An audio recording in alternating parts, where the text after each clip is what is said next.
नमस्कार दोस्तों, आप सभी का स्वागत है उत्प्रेक्षा क्लासेज में। आज हम क्लास 10th संस्कृत के 45 टॉप फीविया ऑब्जेक्टिव क्वेश्चन लेकर आए हैं, जो कि आपका लोग का बोर्ड एग्जाम 2026 में होने वाला है। और ये सभी प्रश्न बहुत ही महत्वपूर्ण है, तो वीडियो को शुरू से लेकर लास्ट तक जरूर देखिए। आपके संस्कृत का बुक का फर्स्ट क्वेश्चन है हमारा, किसके बिना ज्ञान बोझ के समान हो जाता है। ऑप्शन ए क्रिया के बिना, बी हमारा ग्रंथ के बिना, सी पुस्तक के बिना, डी खेल के बिना। तो यहाँ पर आप सभी बता सकते हैं, ये जो हमारा ज्ञान जो होता है, नॉलेज, अगर हम क्या नहीं करेंगे तो वो बोझ के समान हो जाता है। तो प्रैक्टिस नहीं करेंगे, अभ्यास नहीं करेंगे, क्रिया नहीं करेंगे, तब हो जाता है। तो हमारा ऑप्शन जो है ए बिल्कुल सही आंसर है। सेकंड क्वेश्चन हमारा हो जाएगा, कन्या दान वीरता पाठ कहाँ से लिया गया। बहुत ही महत्वपूर्ण प्रश्न है। ऑप्शन ए देख सकते हैं मेघदूत, बी हमारा हो जाएगा महाभारत से, सी हमारा हो जाएगा कर्ण भारत से, डी हमारा रामायण से। तो आप सभी हमें बता सकते हैं कन्या दान वीरता जो चैप्टर है कहाँ से लिया गया है। तो कन्या दान वीरता जो पाठ है कर्णभार नामक नाटक से लिया गया है, जो कि हमारा ऑप्शन सी में दिए गए हैं। चलिए हम थर्ड क्वेश्चन देखेंगे। बहुत ही महत्वपूर्ण प्रश्न है ये भी। प्रायः संस्कार प्रायः कितने प्रकार के होते हैं। 5 प्रकार के, 6 प्रकार के, 3 प्रकार के, 12 प्रकार के। तो यहाँ पर आप सभी को बताना है, पूछा जा रहा है संस्कार कितने प्रकार के होते हैं। तो ये जो है 5 प्रकार के पूछे होते हैं। पूछा जाएगा इसकी कुल संख्या कितना है, तो कुल संख्या पूछा जाएगा तो ये जो है 16 होते हैं। 4 नंबर क्वेश्चन है, नामाकरण किस संस्कार में होता है। गृहस्थ संस्कार में, विवाह संस्कार में, बचपन या मरने के बाद होता है। तो यहाँ पर आप लोग हमें बता सकते हैं ये जो नामकरण जो संस्कार होता है किसके अंतर्गत होता है। तो ये जो है बचपन में ही नाम किसी बच्चा का रखा जाता है। तो ऑप्शन जो है हमारा सी बिल्कुल सही आंसर है। 5 नंबर हमारा क्वेश्चन हो जाएगा, सातमदी क्रिया जो है किस संस्कार के अंतर्गत होता है। शिक्षा के अंतर्गत, जन्म पूर्व, जन्म पश्चात या विवाह संस्कार के अंतर्गत। तो यहाँ पर आप सभी हमें बता सकते हैं, जानते हैं तो जरूर कमेंट बॉक्स में लिखिए। तो सतपदी जो क्रिया होता है वो जो हमारा किस संस्कार के अंतर्गत होता है। तो ये जो 7 फेरा होता है विवाह संस्कार के अंतर्गत होता है। ऑप्शन जो है डी बिल्कुल सही आंसर है। आप सभी को वीडियो पसंद आ रहा है तो जरूर लाइक कर लीजिए और इस वीडियो को अपने तमाम दोस्तों के साथ जरूर शेयर कर लीजिए। और चैनल पर पहली बार हैं तो सब्सक्राइब कर लीजिए, ऑल पर दबा दीजिए। देखेंगे 6 नंबर क्वेश्चन हमारा, विवाह संस्कार के अंतर्गत क्या नहीं होता है। गौदान, वगदान, कन्यादान, सिंदूर दान। तो यहाँ पर हम देखेंगे हमारे जो है विवाह संस्कार के अंतर्गत क्या नहीं होता है। तो यहाँ पर देखेंगे हमारा गौ जो दान होता है, गाय दान नहीं किया जाता है। ऑप्शन जो है ए हमारा बिल्कुल सही आंसर है। बाकी ये जो वागदान होता है, कन्यादान होता है, सिंदूर दान, ये तीनों होता है। देखेंगे 7 नंबर क्वेश्चन हमारा है, नीति और श्लोक का पाठ किस ग्रंथ से लिया गया। महाभारत से, रामायण से। और हमारा सी हो जाएगा काव्य मीमांसा से, डी मेघदूत से। तो यहाँ पर आप सभी बता सकते हैं नीति जो श्लोका है कहाँ से लिया गया। तो ये जो है हमारा महाभारत से लिया गया, जो कि हमारा ऑप्शन जो है ए बिल्कुल सही आंसर है। हमारा 8 नंबर क्वेश्चन है, विदुर कौन था। यह जो एक राजा था, मंत्री था, सैनिक था या सेनापति था। तो यहाँ पर आप सभी हमें बता सकते हैं विदुर जो है कौन था। विदुर जो है एक मंत्री था, मिनिस्टर। ऑप्शन जो है बी हमारा बिल्कुल सही आंसर है। 9 नंबर क्वेश्चन हो जाएगा, किसकी जीत होती है, सत्य की, असत्य की, मंत्री का या छात्र का। तो यहाँ पर आप सभी जानते होंगे जो हमेशा जो सत्य के मार्ग पर चलता है उसी का जीत हमेशा होता है, तो सत्य हो जाएगा। ऑप्शन जो है ए हमारा बिल्कुल सही आंसर है। 10 नंबर क्वेश्चन देखेंगे, दोष जो है कितने प्रकार के होते हैं। आप सभी जानते होंगे दोष के जो है कुल कितने प्रकार है। 4 है, 6 है, 5 है, 3 है। तो आप सभी पढ़े होंगे दोष के जो है टोटल 6 प्रकार होते हैं, जो कि हमारा ऑप्शन बी जो है बिल्कुल सही आंसर है। आप देखेंगे 11 नंबर क्वेश्चन है, कक्षा में कौन प्रवेश करते हैं। ये जो हमारा शास्त्रकारा जो संस्कृत चैप्टर है उसी से क्वेश्चन बना है। छात्र प्रवेश करता है, शिक्षक प्रवेश करता है, प्राचार्य प्रवेश करता है या अभिभावक प्रवेश करता है। तो यहाँ पर आप सभी जानते होंगे कक्षा में जो है टीचर प्रवेश करते हैं। ऑप्शन जो है बी हमारा बिल्कुल सही आंसर है, शिक्षक। आगे का क्वेश्चन 12 नंबर क्वेश्चन हो जाएगा, क्रमवीर राम प्रवेश राम के परिवार में सदस्यों की कुल संख्या कितनी थी। 4 थे, 6 थे, हमारा सी 8, डी 10। तो यहाँ पर आप सभी जानते होंगे राम प्रवेश राम के जो है घर में कुल सदस्यों की संख्या जो है टोटल 4 थे। एक उसके पिताजी थे और एक माता जी थे, एक उसकी बहन थी और ये जो है एक खुद था राम प्रवेश राम। तो ये जो है 4 सदस्य थे, जो कि हमारा ऑप्शन ए जो है बिल्कुल सही आंसर है। 13 नंबर क्वेश्चन है और बहुत ही महत्वपूर्ण प्रश्न है, आप सभी को याद ही रखना है। देखेंगे भीखन टोला गांव में जो है शिक्षक ने खेलते हुए किसे देखा है। पशु को देखा था, मंत्री को देखा था, दलित बालक को देखा था या छात्र को देखा था। तो यहाँ पर आप सभी को बताना है, जब जो शिक्षक जो है वो घूमने के लिए आए थे भीखन टोला में तो एक दलित बालक को देखे थे खेलते हुए, जो कि हमारा ऑप्शन जो है सी बिल्कुल सही आंसर है। आगे का क्वेश्चन 14 नंबर क्वेश्चन है, गांव में कौन आए थे? शिक्षक आए थे, मंत्री आए थे, डॉक्टर आए थे या राजा आए थे? तो यहाँ पर आप सभी को बताना है, गांव में जो है एक शिक्षक आए थे, जो कि हमारा ऑप्शन जो है ए बिल्कुल सही आंसर है। आगे का क्वेश्चन हमारा 15 नंबर प्रश्न है और बहुत ही महत्वपूर्ण प्रश्न है। स्वामी दयानंद की शिक्षा किस भाषा में प्रारंभ हुआ था? हिंदी, गुजराती, अंग्रेजी, संस्कृत? तो यहाँ पर आप सभी बताइए, स्वामी जो दयानंद जी थे, इनकी जो प्रारंभिक जो शिक्षा हुआ था वो संस्कृत भाषा से अध्ययन हुआ था। आप सभी को याद रखना है, ऑप्शन जो है डी बिल्कुल सही आंसर है।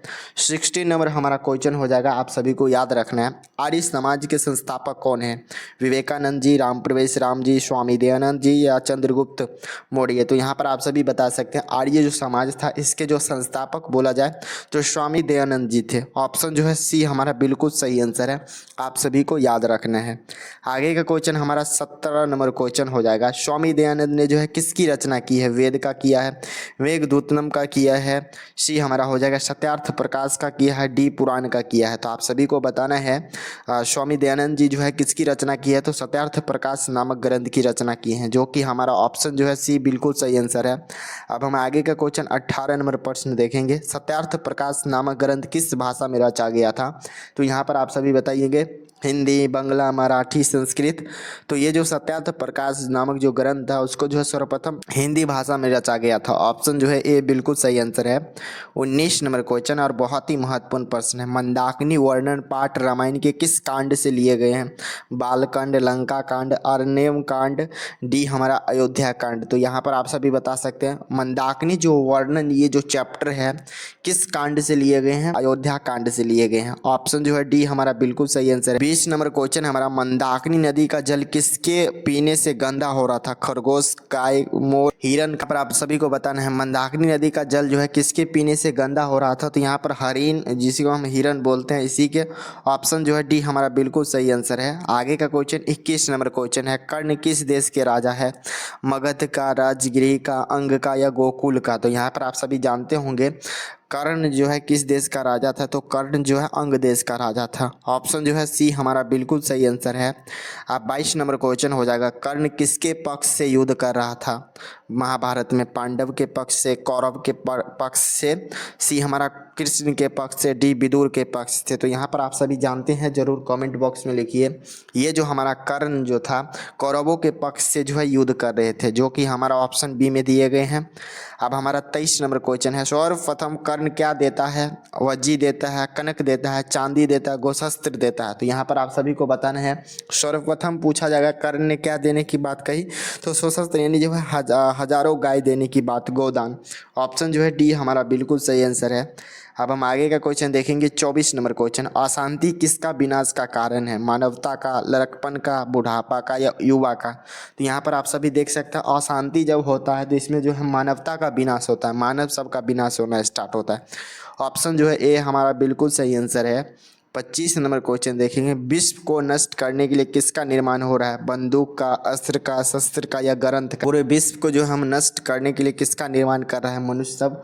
तो ये सभी जो है अस्त्र का निर्माण कर रहे हैं, जो कि हमारा ऑप्शन बिल्कुल बी सही आंसर है। 26 नंबर हमारा क्वेश्चन है, ईर्ष्या से किसका जन्म होता है? असहनशीलता का, सहनशीलता का, युद्ध का या शांति का? तो यहाँ पर आप सभी बता सकते हैं, किसी व्यक्ति के अंदर ईर्ष्या आ जाता है तो असहनशीलता का विनाश होता है, जो कि हमारा ऑप्शन ए में दिए गए हैं। अब हम आगे का क्वेश्चन देखेंगे, 27 नंबर क्वेश्चन, मानव शास्त्र मानवों को जो है किसका बोध कराता है? अर्तव का, धर्तव का, सी हमारा हो जाएगा कर्तव्य का, मानर्तव का? तो यहाँ पर आप सभी को बताना है, शास्त्रों जो है किसका निर्माण जो है जानकारी देता है? तो कर्तव्यों का जानकारी देता है, जो कि हमारा ऑप्शन सी में जो है बिल्कुल सही आंसर है। अब हमारा 28 नंबर क्वेश्चन हो जाएगा, शास्त्र किसके द्वारा रचित है? दानव के द्वारा, शिक्षक के द्वारा, छात्र के द्वारा, ऋषियों के द्वारा? तो यहाँ पर आप सभी को बताना है, जो भी शास्त्र है ये जो है ऋषियों के द्वारा रचित किए गए हैं। ऑप्शन जो है डी बिल्कुल सही आंसर है। 29 नंबर क्वेश्चन है हमारा, कृषि विज्ञान के प्रवर्तक कौन है? पाणिनि है, कपिल है, पराशर है, गौतम है? तो यहाँ पर आप सभी बताना है, एग्रीकल्चरल साइंस के जो प्रवर्तक है कौन हो जाएंगे? तो यहाँ पर जो है हमारा बिल्कुल सही आंसर है पराशर जी है, जो कि हमारा ऑप्शन सी में दिए गए हैं। 30 नंबर हमारा क्वेश्चन हो जाएगा, वेदों के कितने अंग है? 6 है, 5 है, 7 है, 8 है। ये प्रश्न जो है बहुत ही महत्वपूर्ण, बहुत महत्वपूर्ण है। देखेंगे ये नहीं पूछा जा रहा है, वेदों की संख्या पूछा जाता तो 4 हो जाएगा, और वेदों का अंग पूछा जा रहा है, यानी वेदांग पूछा जा रहा है। वेदांगों की संख्या कितनी है? तो 6 है। ऑप्शन जो है ए बिल्कुल सही आंसर है। देख सकते हैं क्वेश्चन कैसे बन रहा है। 31 नंबर क्वेश्चन देखेंगे, कालिदास की कौन सी रचना है? रामायण, रघुवंश, महाकाव्य, गोविंद, डी हमारा हर्ष रचित। तो यहाँ पर आप सभी बता सकते हैं कालिदास की जो है इसमें से निम्नलिखित में कौन सी रचना हो जाएगा? तो ये जो हमारा रघुवंश महाकाव्य हो जाएंगे। ऑप्शन जो है बी हमारा बिल्कुल सही आंसर है। 32 नंबर क्वेश्चन है, कौन सी नदी प्राकृतिक संपदाओं से घिरी हुई है? मंदाकिनी नदी, यमुना नदी, हमारा सरस्वती नदी, या कावेरी नदी। तो यहाँ पर हमारा 32 नंबर का हो जाएगा। यहाँ पर जो है राम सीता जी से बोलते हैं, मंदाकिनी नदी के बारे में संस्कृत में जिक्र है। ऑप्शन जो है ए हमारा बिल्कुल सही आंसर है। 33 नंबर क्वेश्चन है, व्यक्रपातिक कथा पाठ कहाँ से लिया गया है? पंचतंत्र से, हितोपदेश से, महाभारत से, अलस कथा से। तो यहाँ पर आप सभी हमें बता सकते हैं व्यक्रपातिक कथा जो है कहाँ से लिया गया। बहुत ही महत्वपूर्ण प्रश्न है, आप सभी को याद रखना है। ये जो हमारा हितोपदेश से लिए गए हैं। 33 का राइट आंसर हमारा ऑप्शन जो है बी है। आगे का क्वेश्चन हम देखेंगे 34 नंबर क्वेश्चन, कौन कीचड़ में फंस गया था? बाघ, सिंह, सांप, पाथिक। तो यहाँ पर देखेंगे सोने के कंगन के चक्कर में जो है पाथिक स्नान करने के फिराक में जाकर वो कीचड़ में फंस गया, उसके बाद बाघ जो है उसको खा लिया। यहाँ पर ऑप्शन जो है डी बिल्कुल सही आंसर है। 35 नंबर क्वेश्चन हो जाएगा, भाग्य से ही संभव है ऐसा किसने सोचा? शेर ने, खरगोश ने, बाघ ने, पाथिक ने। तो ये जो बात है भाग्य से ही ऐसा संभव हो पाएगा कि हमें बाघ सोने की कंगन के लिए बोल रहा है। तो ये जो है पाथिक के मन में चल रहा था, उसी ने जो थिंक किया था। अब हमारा 36 नंबर क्वेश्चन है, करमवीर कथा में किस पुरुष का वर्णन है? राजा का, मंत्री का, दलित का, या शिक्षक का? तो करमवीर कथा में जो है एक दलित पुरुष का वर्णन किया गया है। ऑप्शन जो है सी हमारा बिल्कुल सही आंसर है। अब हम आगे का क्वेश्चन देखेंगे 37 नंबर क्वेश्चन है, पटना का पुराना नाम क्या है? पुष्पपुर, पाटना साहिबा, सी हमारा पटना, डी हमारा प्रवर्तकपुर। पटना का जो पुराना नाम हो जाएगा हमारा जो है पुष्पपुर हो जाएगा, जो कि हमारा ऑप्शन ए में दिए गए हैं। अब हम आगे का क्वेश्चन देखेंगे 38 नंबर क्वेश्चन, पाटलिपुत्र में कौन बार बार आए हैं? महावीर, दशरथ, भगवान बुद्ध, डी हमारा अकबर हो जाएगा। तो यहाँ पर आप सभी को बताना है 38 का। तो पाटलिपुत्र में जो है बार बार जो है भगवान बुद्ध आए हैं, जो कि हमारा ऑप्शन सी में दिए गए हैं। अब 39 नंबर क्वेश्चन है, गुरु गोविंद सिंह का जन्म कहाँ हुआ था? पटना, वैशाली, नालंदा, गया। तो यहाँ पर आप सभी बता सकते हैं गुरु गोविंद सिंह जी का जो जन्म है पाटलिपुत्र में हुआ था, यानी पटना में हुए थे। ऑप्शन जो है ए बिल्कुल सही आंसर है। 40 नंबर क्वेश्चन हमारा हो जाएगा, सरस्वती का कुल गृह कौन सा महानगर था? भागलपुर, नालंदा, पाटलिपुत्र, दरभंगा। तो यहाँ पर आप सभी को याद रखना है सरस्वती का कुल गृह जो है कौन सा नगर को बोला जा रहा था? पहले तो पाटलिपुत्र को बोला जा रहा था। ऑप्शन जो है सी हमारा बिल्कुल सही आंसर है। 41 नंबर क्वेश्चन देखेंगे, बहुत ही महत्वपूर्ण प्रश्न ये भी है, अलस कथा पाठ में जो है किस दोष का वर्णन किया गया? आलस्य का, बतुराई का, अंधा का, या बहरा का? तो अलस कथा चैप्टर में जो है आलस्य जो दोष होता है मनुष्य के अंदर, इसी के बारे में बताया गया है, वर्णन किया गया है। ऑप्शन जो है ए बिल्कुल सही आंसर है। 42 नंबर क्वेश्चन है, आलसियों का रक्षक कौन होता है? पहलवान होते हैं, दयावान होते हैं, पिता होते हैं, पुत्र होते हैं। तो यहाँ पर आप सभी को बताना है जो भी आलसी लोग होते हैं इसके जो रक्षक हो जाते हैं दयावान लोग जो होते हैं, दयालु लोग। ऑप्शन जो है बी हमारा बिल्कुल सही आंसर है। 43 नंबर क्वेश्चन है, आग को गिरते हुए देखकर किसने आलसियों को बाहर निकाला? मंत्री, राजा, प्रथम पुरुष, या नियोगी पुरुष? तो यहाँ पर आप सभी को याद रखना है 43 का जो सही आंसर हमारा हो जाएगा, आग को गिरते हुए देखकर जो भी वहाँ के नियोगी पुरुष लोग थे उन्होंने जो है सभी आलसियों को निकाले थे। ऑप्शन जो है डी बिल्कुल सही आंसर है। वीरेश्वर कौन था? मिथिला का राजा, मिथिला का मंत्री, मिथिला का राजकुमार, मिथिला का संतरी। तो यहाँ पर आप सभी हमें बता सकते हैं वीरेश्वर जो है मिथिला का मंत्री था। ऑप्शन जो है बी हमारा यहाँ पर बिल्कुल सही आंसर हो जाएगा।